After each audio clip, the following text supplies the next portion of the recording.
Hello there, this is a video about Star Wars Celebration 2027. Now I'm not going to be attending this one sadly, but I do want to do a video talking about it because tickets are going on sale very, very soon, so you can use this as a sort of, hey, what to expect, how to get tickets sort of thing, because I went to my first celebration last year. I've actually had a couple of people message me on TikTok and Instagram sort of asking for advice about going to Celebration, buying tickets and stuff like that. So I thought I would just do a video talking about, well, that. So tickets are going on sale on May 6th.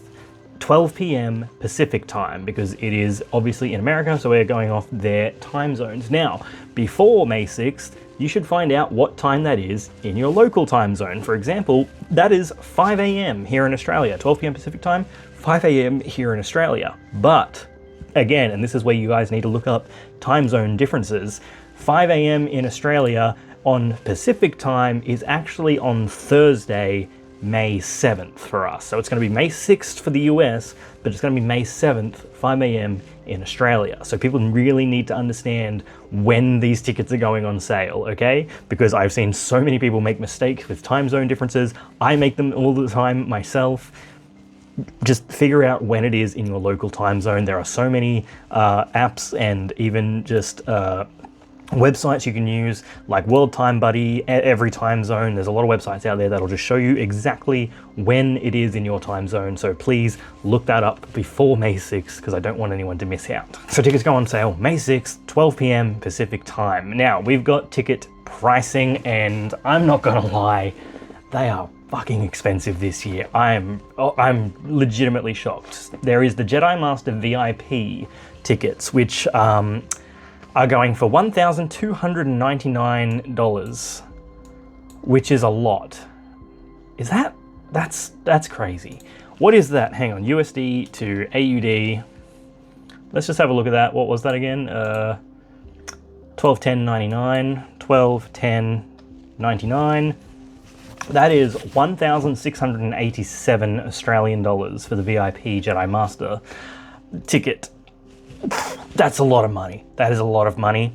And the shocking part is these sell out first. Before I go into the tickets though, so what's going to happen is everyone's going to go into a queue. There will be a virtual queue for this. They will send out a link, or there will be a spot on this page here where it says buy tickets, or sometimes they will send out a link to people beforehand. And as soon as it hits that time, you click that button and you'll be placed into a virtual queue. Usually the queue opens before the allotted time. So before 12 p.m, maybe at 11:30, the thing will open, you'll click the thing and you'll be in sort of a waiting room area, and that's like your waiting room, okay? Then when 12 p.m. hits, it will reshuffle everyone into a virtual queue. Now, it doesn't matter if you entered that virtual waiting room at 11:30 or 11:59, it shuffles everyone randomly, so it doesn't matter. As long as you're in there before 12 o'clock PT, it'll be fine. Everyone has the same chance. It doesn't matter if you arrive early or late, unless you arrive after 12 p.m. And yes, if you have the page open on multiple browsers, but they should be different browsers, I think. I think I heard of someone trying to do it last year where they had multiple browsers open in Chrome, and it synced up the same for all of them. I don't know if that happens to everyone. Last year I did it on my phone. I had Chrome open, and I also had Firefox open, and then I think I had the laptop open as well. So I had a bunch of different devices open, and I only waited about 20 minutes to get in. So if you do want to try for a VIP ticket, which who knows, here's what you get. So the Jedi Master VIP benefits is 30 minutes early entry to the exhibit hall and the VIP lounge, Wednesday night official Celebration store shopping experience. That means you get to enter the Celebration store, which is where all the official Celebration merch is. You get to enter that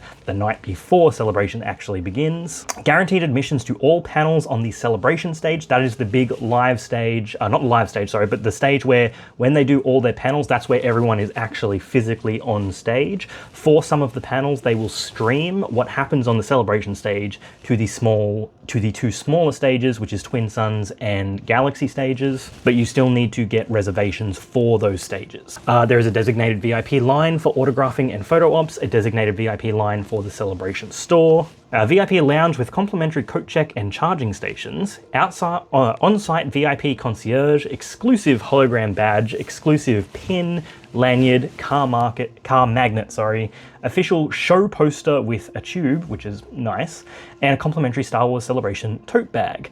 I'm not gonna lie, to me, that is not worth it. for the amount of money that I would have to pay for that, I don't know if that is super worth it. If I had money to burn, sure, why not? But for me, I just don't think I could justify spending that amount of money when all I'm really getting is quicker access to things. I get quicker access to the Celebration store. I get quicker access to the panels.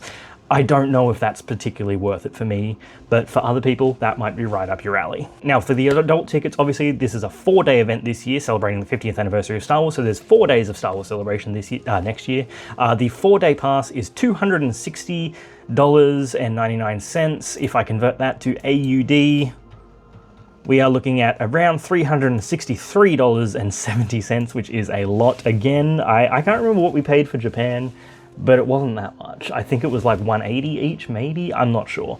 But that's a lot of money again. And then of course there are your individual days of Thursday, Friday, Saturday, Sunday. Thursday coming in at $76, Friday, Saturday, and Sunday coming in at $91 each. Now, why is Thursday only $76, you might be asking? Why is Friday all more expensive? If you scroll down on this page just a little bit, you will see here, please note there will be no content on the Celebration, Galaxy, or Twin Sun stages on April 1st. All content and panels on these 3 stages will begin on Friday, April 2nd. Now, to me, that is saying that your big keynote speaks, your big new announcements, your big panel for what I would imagine would be Star Wars Starfighter, anything new on the way, like Ahsoka Season 2, if that's already out by then, Maul Shadow Lord Season 2, anything like on the horizon or big announcements coming, they're not happening on Thursday. That's how I take that to be, that there's no big, massive panels on Thursday. It seems like it's more of a pre-day. It's like a pre-game almost for that event. I don't know if that's the case, but I just saw that because I was wondering why Thursday was cheaper than everything else, and I saw that written below. So to me, that says, yeah, Thursday, it's a shopping day. You go in, you look around at all the booths, you buy your merch, you get your stuff, and then you get ready for the next 3 days, which are going to be full of panels. So if people are deciding, oh, which day do I go? I can only go one day. I don't think Thursday is going to be the day to go if you really want to be there for the panels and the announcements, because it doesn't look like Thursday is going to have a whole lot of that. Again, I could be wrong, and I'm happy to be proven wrong on that, but that's just what I take. You've also got your kids tickets. You get a kids 4-day pass for $106, and then Thursday for $36, Friday, Saturday, Sunday at $46. So we move down here again. What does your ticket get you? Access to a wide variety of exhibitors on the show floor. Obviously, that's just entry to the event itself. Access to fan panels and engaging content, several stages. That's where it says the thing about Celebration Galaxy or Twin Sun stages, nothing happening on April 1st. Reservations may be required for access to select panels. Now this, it says more information about panel reservations will be available closer to the event. Now this is where they do the sort of lottery/reservation system. Last year it was just a reservation system. Years previous it was done lottery style. So this is where they will be select panels, which could be, if they do an opening keynote, sort of the Lucasfilm presentation, whatever, Lucasfilm panel where they announce everything new coming, or it would be your Star Wars Starfighter panel. There'll probably be maybe a big 50th anniversary Star Wars panel. Anything new on the horizon coming will probably require a reservation. So this is where at a later date, they will have a secondary thing where it's almost like buying another ticket. You'll be in a random virtual queue. Once it hits the time, you'll be let in and you select which panels you want to reserve a spot for. And what it'll be is it'll be the list of panels, and below each panel it'll be the stage, so you can try and reserve the Celebration, the Twin Suns, or the Galaxy stage, and try and get in, and hopefully it works for you.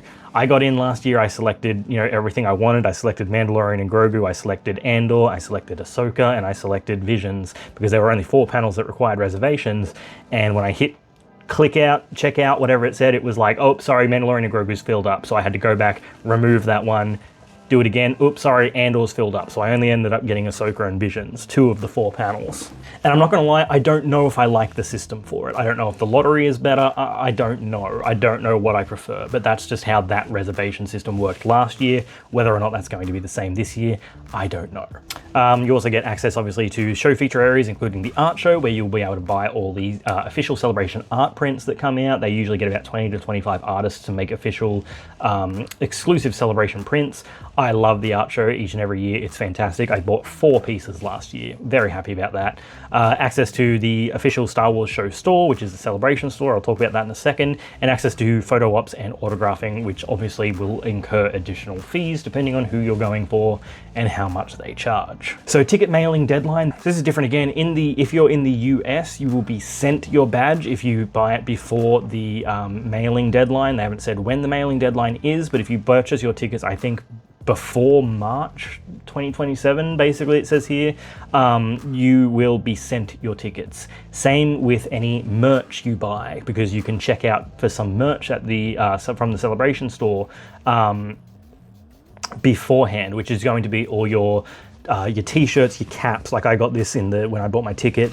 You can get all that when you buy your tickets, and that will be sent to you if you are in the US and you buy before the mailing deadline. If you are international, that is to say, if you are outside of the US, you will have to pick up your tickets and any merch on site. It will not be sent to you. You will pick it up when you get there. Now, in Japan last year, they had the pickup open from, I think, the Tuesday, maybe even the Monday of that week. You could go there anytime during the week between, like 9 and 8 or something like that, and pick up your stuff. So they gave you the whole week to get your stuff, so they're not forcing everyone to get there on the Thursday and line up and grab all their stuff, because that would just be chaos. So that's just important to remember. Make sure that if you're in the US, your address is correct and everything, because it's going to be sent to you. And if you're in international, make sure that your IDs are correct, because you'll need to show them when you pick it up.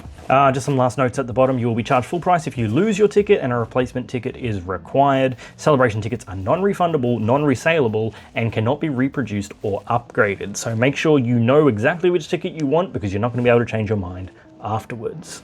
Now, they do have a ticket transfer system. Again, I don't really know how this works. They sometimes do you can resell your ticket, but it has to be through their official channels. They also have a ticket transfer system where if you wanted to sell one of your tickets, you could. But at the same time, it was really implemented quite weirdly last year, where the person that bought the ticket still had to pick up the ticket and then you could give it to someone else. It was a little bit strange. I'm not the best person to ask or describe how that thing works, because it honestly still confuses me a little bit. Look for someone else to explain that one for you. And when you are buying tickets, you may purchase up to 20 tickets per total order, with a limit of 4 of the Jedi Master VIP tickets. Again, those VIP tickets are going to go very, very fast, followed by the 4-day tickets after that. I can't imagine the Thursday is going to go out first. I think the Friday, Saturday will probably be the 2 most popular days, and Sunday and Thursday might be a little bit easier to purchase. So in addition to all the tickets, they've also have hotel blocks. This is where they reserve rooms specifically for Celebration. They might be in the area, they might offer them at cheaper prices.